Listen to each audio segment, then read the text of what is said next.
കുഴപ്പമില്ല. ഇതിപ്പോൾ ഒരു ടേബിൾ സ്പൂൺ അളവിൽ തന്നെ സോയാ സോസ് ഒഴിച്ചിട്ടുണ്ട്.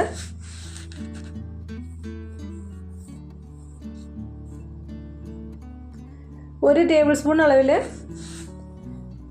നമ്മുടെ ടൊമാറ്റോ കെച്ചപ്പാണ് ഞാൻ ഇട്ട് കൊടുത്തിട്ടുള്ളത്. പിന്നെ എല്ലാം കൂടെ നല്ലതുപോലെ ഒന്ന് വഴറ്റിയെടുക്കാം.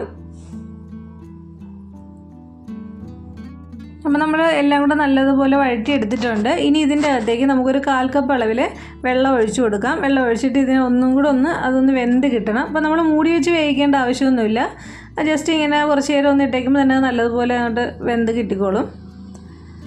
അപ്പോൾ ഇനി നമുക്ക് ഇതിൻ്റെ അകത്തേക്ക് നമ്മുടെ പൊറോട്ട ഇട്ട് കൊടുക്കാം. എന്നിട്ട് നല്ലതുപോലെ ഇതിനെ ഒന്ന് മിക്സാക്കി എടുക്കുക.